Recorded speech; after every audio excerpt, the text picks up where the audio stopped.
Tata Gati Wisaya Indriyaksa Sara Maruta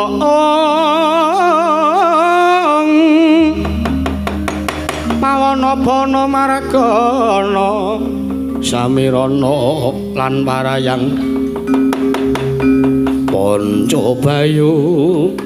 Pancabayu wisikan magulingan lima wah atara jadhe wis mandheg sapa wis satru bagus tanpa cacat aja mati tanpa arat takon karo aku panengahing Pandhawa aku kasih Raden Arjuna dasar kepara nyata wa cetha kowe lananging jagat lan suring bawana sing mburi tangane dekle matane kira ki sapa menungsa ratatanan takon karo aku Rengdika itu piye Gareng diwalik ga direng Rengdika diwaca Gareng kowe Gareng nah sing matane amba sapa ya mareng diwalik umpamane jenengmu Bagong ya Gong Dibang ngono oh ya takon karo aku iki Pak Pangeran Gong Diba ki apa? Bagong. Oh, Bagong. Sing mburi dhewe. Ayo truk kowe truk. Waduh. Saruwe, Gong. Mas.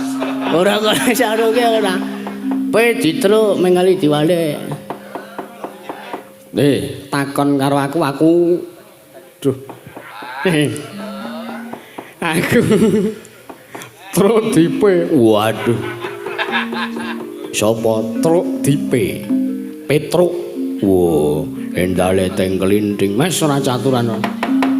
Kowe sapa parep? Takon karo aku dedya kala padas gempal. Kowe nek arep liwat alas kene kudu bisa nglangkahi kandhaku, mara tak ladeni. Aku mung manut apa kang dadi panjalukmu nanging yen kowe tekaning pati aja nyalahke Raden Janaka. Ora.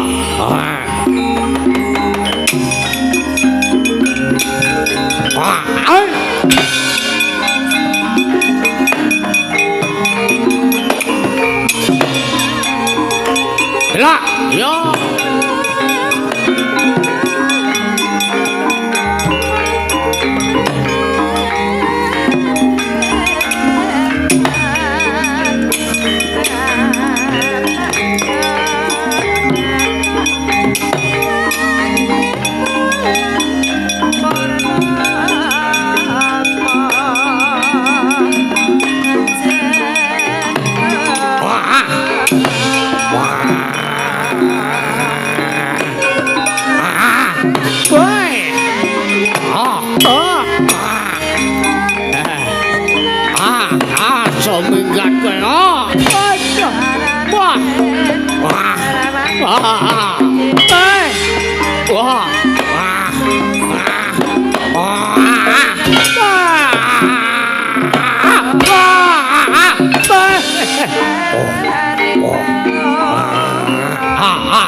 Seminggat kowe yo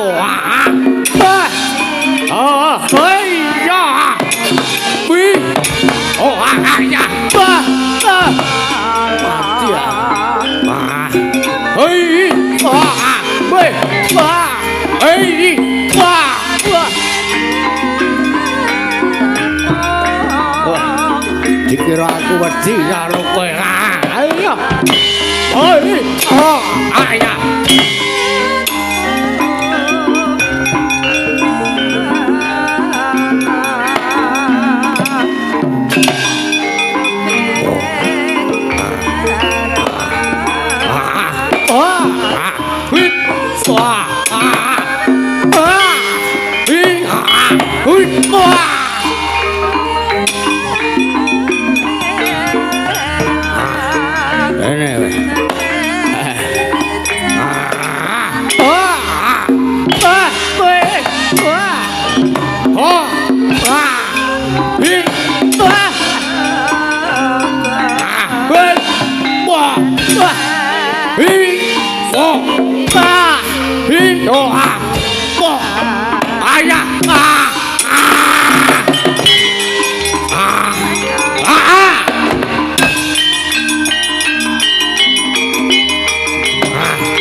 semubeng Jawanyarana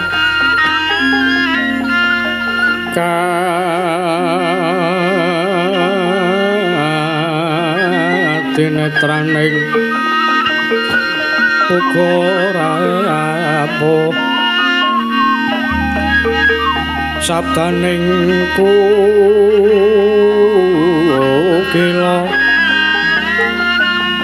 renganika rasa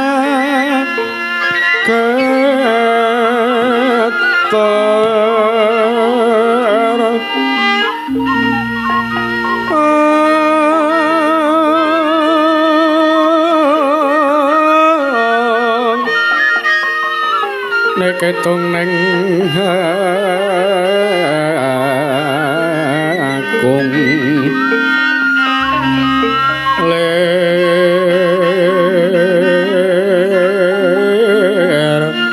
bawa sing kene panca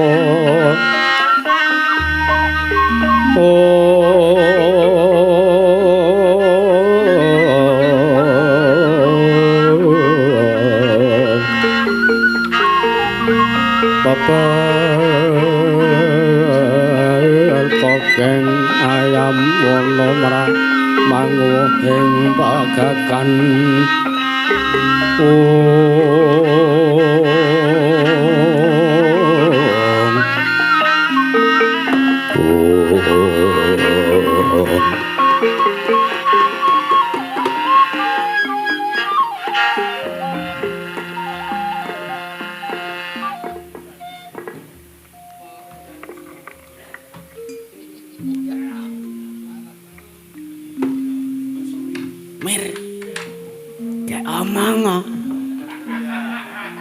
ditenteni mah ra omong-omong.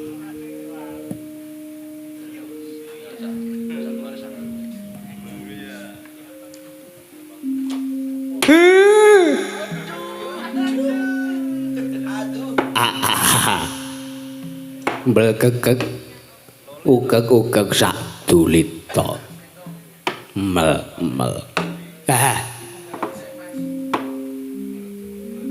Terusno wae. Dirawuhi para priyagung kok. Ngantos kami tenggengen rasane Semar.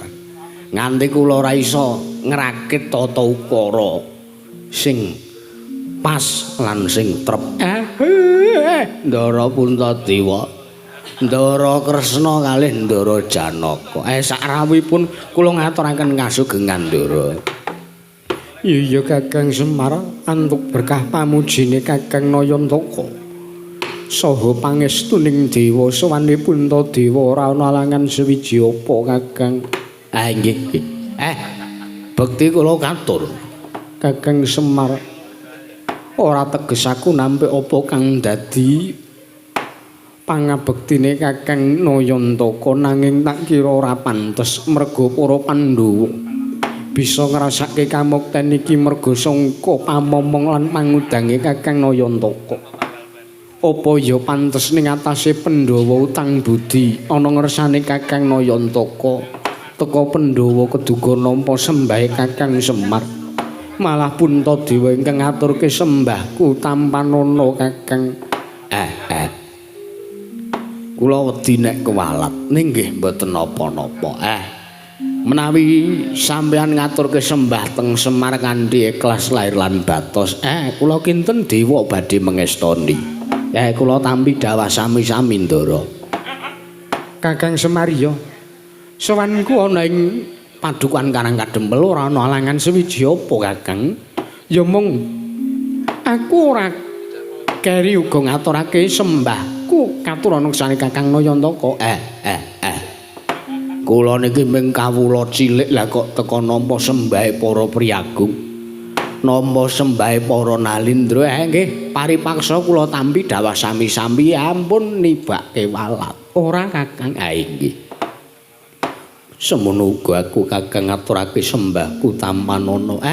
Ndara Janaka barang juragan kula kok ngaturke sembah teng kula. Kula tampi dawah sami-sami nadyan kepeksa. Gareng kowe ngaturke sembah ora? Ora. Kok kowe kaya wong nesu? Ya ben. Aku piye wong utusan karo anake kok. Wah, ngrekasake nganti aku mau tiba barang. Iki lho, sikilku ki sing mane becik. Sing kiwa, saiki sing tengen melu becik. Nabrak sing.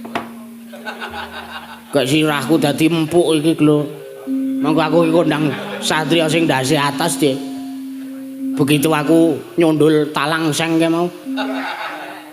Aku terus dadi piye iki ketiwasan iki mere kowe iki utusan wong kok ya ngrekasake nyatane nek kowe wis saguh tegese kowe wis wani sartane wis gelem ngorbanke nyawamu kanggo bapakmu paribasane ya wis kaya ngono matur iki bendara-bendara wis do rawuh kowe iki ndek gegayuhan apa sampeyan iki ndek panjaluk apa lan arep matur apa karo para Pandhawa. Ning atase sampean ki mung kawula cilik ya jane bener ature Begawan Durna mau ki bener. Ning atase Semar ki mung gedibal 17 kok. Nek butuh karo Pandhawa kok ora sowan ning Ngamarta malah Pandhawa sing ditimbali ben rawuh ning Karang Kadempel ki kewalik janjane. Kowe menengo bayi kuwi ngerti apa? Ya wis. Oke, fine. Waduh bahasane kok. Ngapunten nggih sinuwun.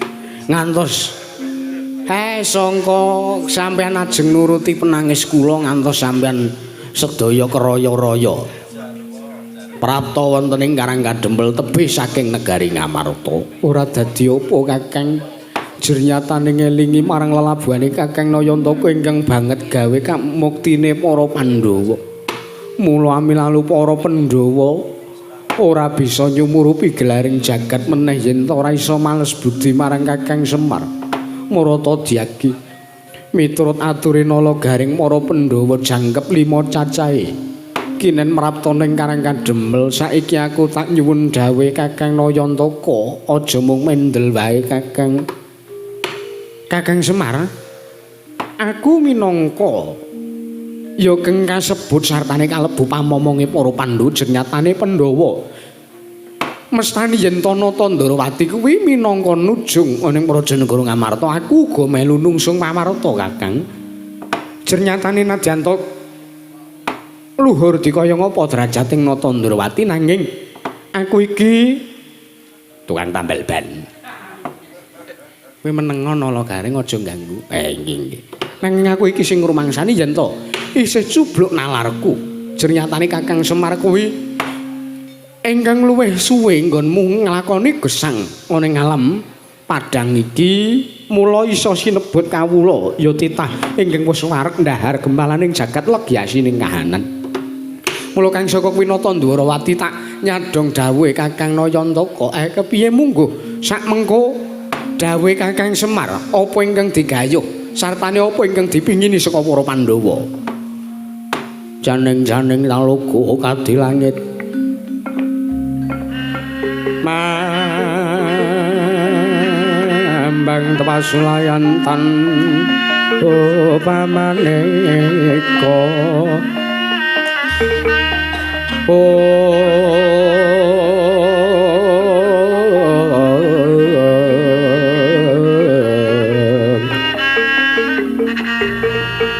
lintang surya kusuma yawana sumawur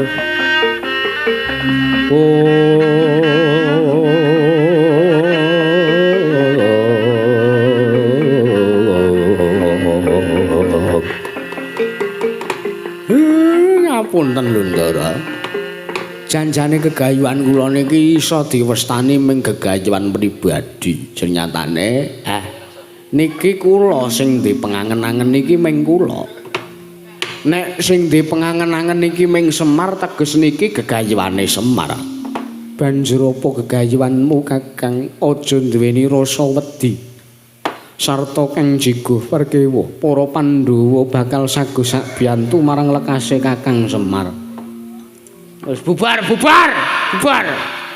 pitike wis kluruk Bagong ganggu nuwun sewu nek nula matur napa mboten damel goreh penggalih sampeyan babar pisan ora Kakang nggih pitik sajen ya Jar Aman ke jar? Oh ya. Kula niki janjane arep miwiti mbangun kayangan, Ndara. Mbangun kayangan tegese piye? Mbangun kayangan nuwun sewu. Kenging napa Semar niku ajeng mbangun kayangan kok sing dirawuhke Pandhawa. Kamangka kayangan niku papan dununge lan papan palengganing para dewa. Iya, nggih. Lah sing kula westani kayangan menika dudu kok papane para dewa nika mboten. Ning kula mung nyilih tembung. Kula mung ngampil tembung kayangan kula embake kaya dene miturute para kawula. Lire napa? Ajeng bangun kawontenan jiwane para kawula menika ajeng kula wujudke nalika mapan wonten ing kayangan. Lah mapan teng kayangan menika papan sing edom, papan sing ayom nggih ayem, papan sing eyup nggih saged ngeyupi. Teng kayangan menika mboten wonten regejekan, teng kayangan menika mboten wonten cecungkrahan, mboten wonten memungsuhan. Pramila kawontenan tentrem menika badhe kula wujudaken wonten negari Ngamarta. Lajeng serananipun menapa kula nyuwun paseksanipun Ndara Pandhawa gangsal kalih sinuwun Ndarawati. Jernyatanipun kula menika minangka pamonge Pandhawa, sinuwun Ndarawati nggih minangka pamonge Pandhawa. Bentene nek Semar niku perlambange kawula cilik, nek sinuwun Ndarawati niku perlambange pejabat utawi perlambange wong agung. Lah lajeng kenging napa kok kula mbutuhke syarat sarana sepisan wujudipun Sekar Cangkok Wijaya Mulya ping pindhone. Wujudipun pustaka Jamus Myang Jimat Kalimasada sebab pustaka Jamus Myang Jimat Kalimasada menika ngemu inggih menika sesanti sarta darmaning agesan. Inggih menika gangsal perkawis ingkang tansah dados regeman lan gojenganipun lan pedomanipun para Pandhawa. Lajeng nemen lajeng. Iya kowe iki. Kok nek nganti kleru kowe. Iya. Lajeng wujudipun Sekar Cangkok Wijaya Mulya. Sekar Cangkok Wijaya Mulya menika saged nguripke. Nek pun nguripke, mengke bakal pinardawa gesange, bakal pinardawa ugi kamulyane para kawula sak praja negari Ngamarta. Pramila sak mangke, kula suwun kanthi sanget kula ora arep nyuwun sampeyan ngedalke wujuding pustaka ning kula nyuwun pustaka Jamus Kalimasada, isine pustaka Jamus Myang Jimat Kalimasada niku mangcake dhateng sangjaning para kawula dasih. Mangcake, mangwulangke, mangwedarke dhateng sangjaning para kawula dasih. Temah sak mangke saged kasembadan menapa ingkang kula jangka inggih kula lan sinuwun Puntadewa utaminipun para Pandhawa saged mujudaken kayuwangan wonten negari Ngamarta menika Ndara. Tandha para Pandhawa Myaga mulung manggung siring prasata Kurawa kambak onggis sraka titik merah layur sagung praratu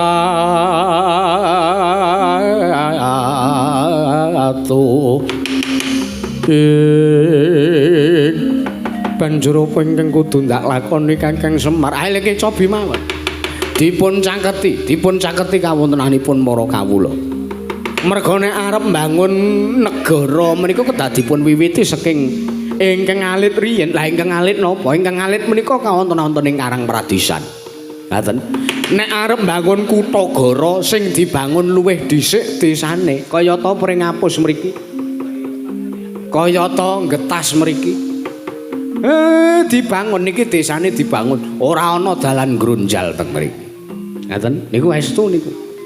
Iya. Banjur apa ingkang kudu tak lakoni? Lah, pertama-tama sepisanan sampean kedah ngecake lan mejangaken medharke isining pustaka Jamus Myang Jimat Kalimasada men para kawula sak mangke saged kasembadan lan sak mangke saged mangertosi isi lan arti lan ugi maknanipun pedahipun ngregem wujudipun pustaka Jamus Myang Jimat Kalimasada. nek pun dodong pun do tanggap mengke nggih kajenge sampeyan sing dawuh supados ngecake lan menerapkan prinsip-prinsip ingkang terkandung wontening inggih menika panca dharma ingkang terkandung wonten madyaning pustaka Jamus Yang Jimat Kalimasada sinuwun.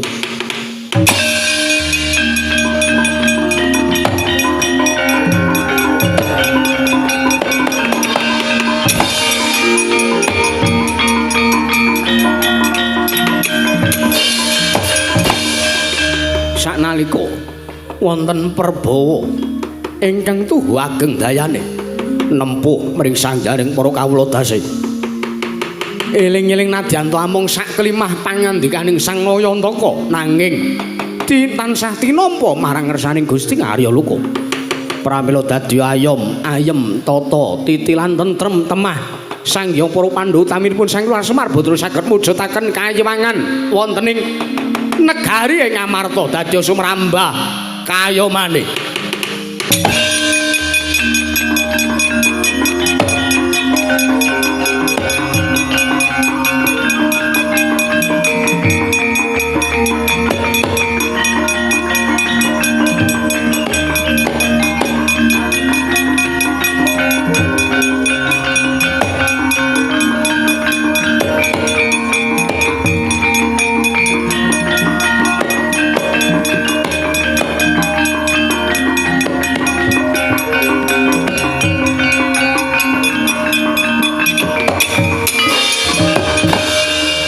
Samar pamoring sukma sinuksmaya winasya ing ngasepi pambukaning warana tarlen saking liap-layaping luya pindha pecating sumpena sumusuping rasa jati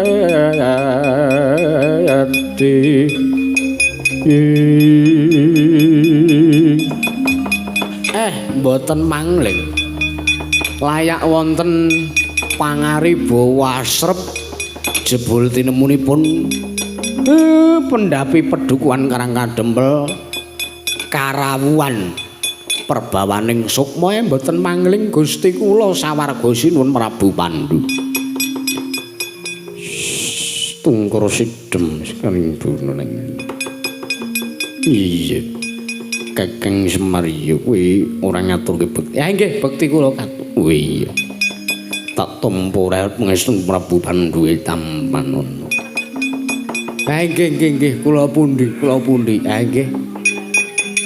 Mboten mangling ugi Ndara Gusti Ayu Ndara Madrip. Kula ngaturaken bekti kula kunjuk.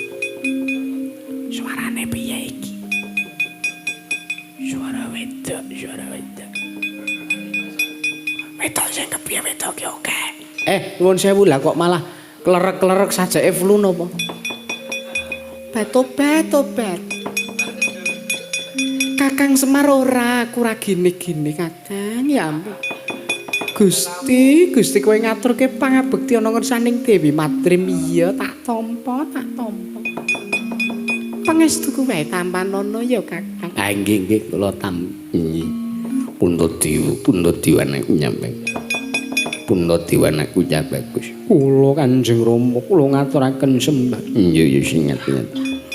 Tak tampa pangestune wong tuwa tampan. Ibu kula ngaturaken sembah. Iya tobat. Dharma Kusuma ya tak tampa pangestuning pun ibu wae tampanono.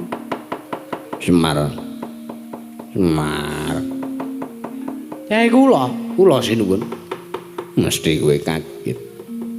Kena ngapa sukma agung sukmaning Prabu Pandhu Praptana ing kene. Mergo aku krungu sruwing kabar ingkang nalika semana aku antuk dawing Sang Hyang Manikmaya kalamun to Semar arep mbangun kayangan aku iki nampa dawuh sartane aku pinangka duta saka Sang Hyang Manikmaya jer aku iki tukang tambal ban dudu Aku iki minangka wong tuane Pandhawa. Mula aku kudu ngelingke marang kowe aja mbok bacut, aja mbok teruske. Mareka den prayitna semuriris. Semuriris eka bali.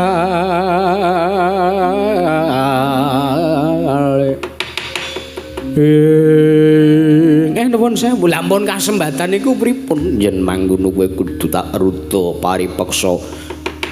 Yen to ora gelem nak ruda paripeksa, kowe kabanjut ning kayangan. Kacarita Sang Hyang Semar Badrana ingkang satu sampun pirsa bilih menika wujuding sukma Pindawarni. Pramila sak mangke kaya-kaya kinayoman dening ngersaning Gusti kang akarya loka Sang Hyang Semar Badrana arsa den ruta paripeksa dening wujuding sukma Pindawarni. Wekasan sukma Pindawarni kekalih kontal tebih datan dipun mangertosi wonten pundi denungipun.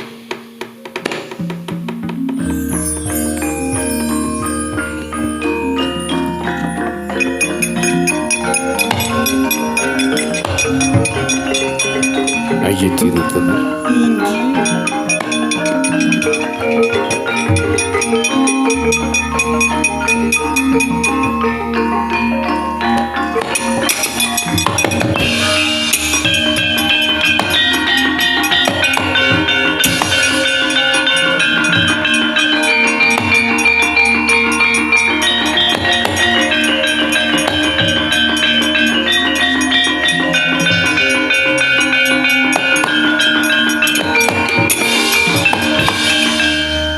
Janing taluku kadi langit mambang tapasulan upamaneka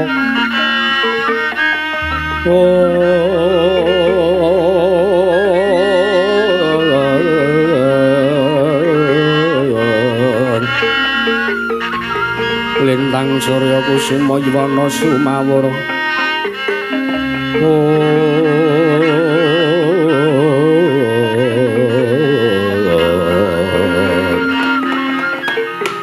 sampean kedahe prayitna lan sampean kedahe pun pirsa niki wau sinten? Iya, ora ngira babar pisan jebul wong ingkang ngaku yen to maringi ilmu kelawan para Pandhawa teka kaya mangkono tumindake. Pun mboten sah dipikir, niku tugas kula, niku kewajiban kula. Bakune sakniki nek sampean kepengin mujudake lan kepengin ngrembakake lan kepengin langgeng kayangan teng negaring Amarta nggih bidal nyaketi kawontenanipun para kawula alit njaluk pamit lan njaluk pangestu Kakang.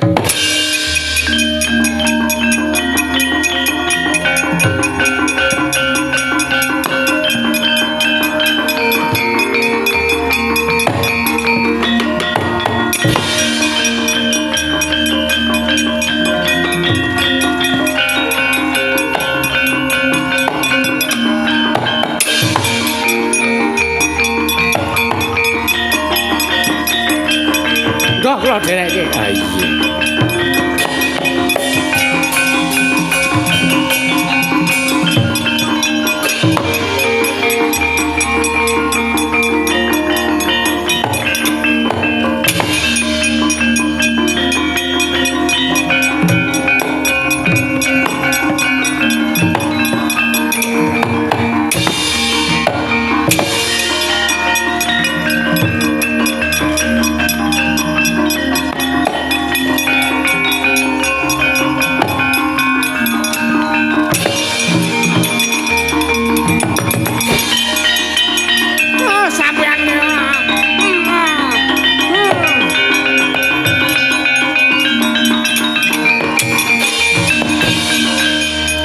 Yata laruta sangking gudha sang guru kula yen tan mutusa sang Sri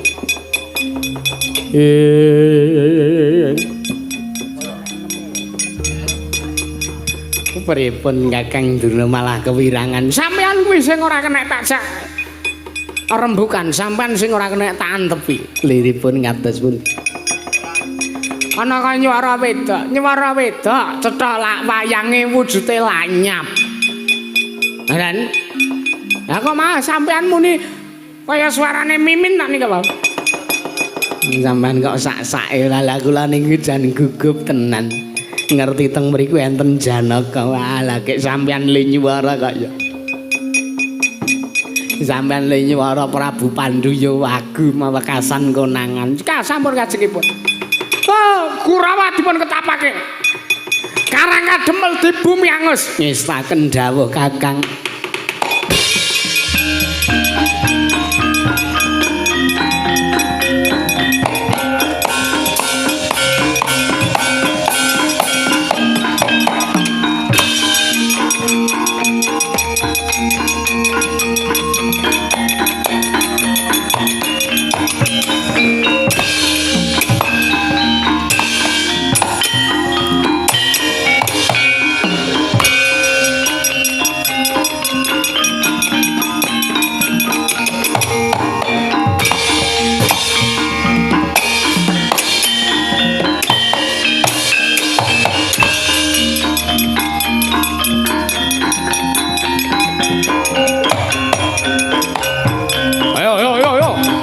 Demel di bumi angus, bumi angus. Diksurke karang demel. Ayo diksurke karang demel.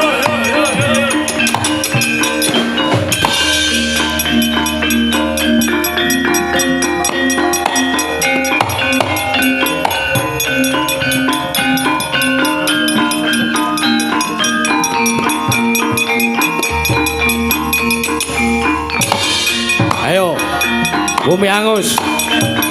Ayo.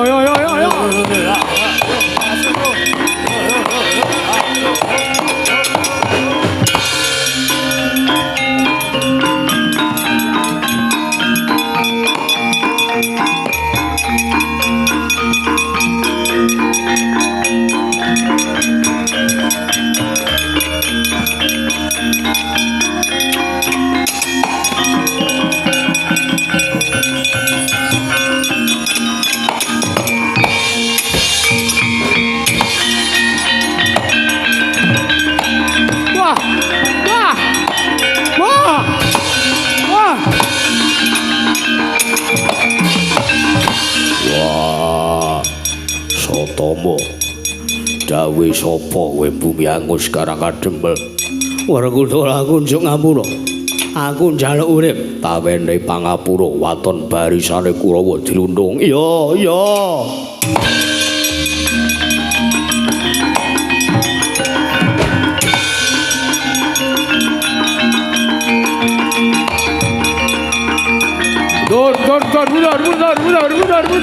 Mundur.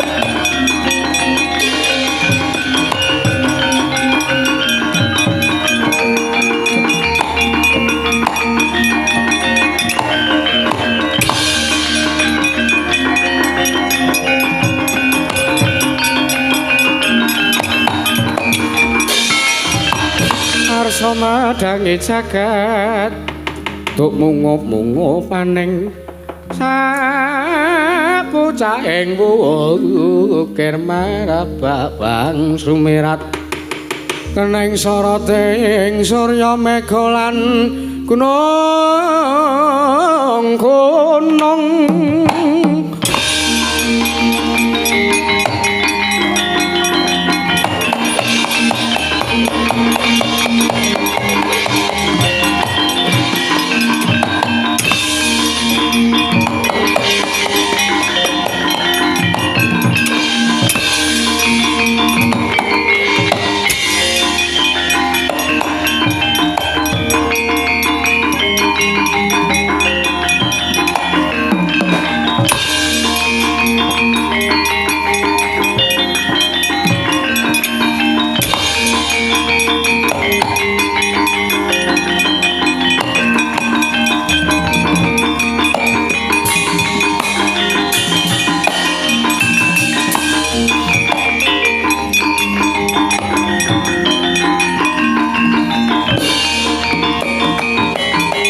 Matur nuwun kaparingan paripurna gangsar lancar wiwit purwa madya lan wusana. Kula ora ngira babar pisan arep kelakon penjanggane Semar leh kula mbangun kayangan, Ndara. Ya kabeh kuwi ora dimangerteni. Yen to pancen Gusti ngeparengake kasempatan kayuwanmu. Wah, mula bakal dadi kuncara lan langgenge katentremaning negara Ngamarta. Pangestunipun. Ya. Wusana kula ngaturaken panuwun. Kathah kalepatan atur kula nyuwun lumebaring asih samudra. Panganggek sami. Mugi-mugi sak mengker kula saremban saking mriki pinaring ana karahayon. Wilujeng tebih saking rubeda cinaketna ing karahayon kawilujengan lan sak panunggalanipun. Ya. Pungkasane ngatur kula slamet sing nanggap, slamet sing ditanggap, slamet sing nonton tanggapan, slamet sakabeh-kabehane sastra mulya memayu ayuning bawana mbabar kamulyaning jati dipun tutup karining Guthaka Ndara. Ya, ngestake Semar.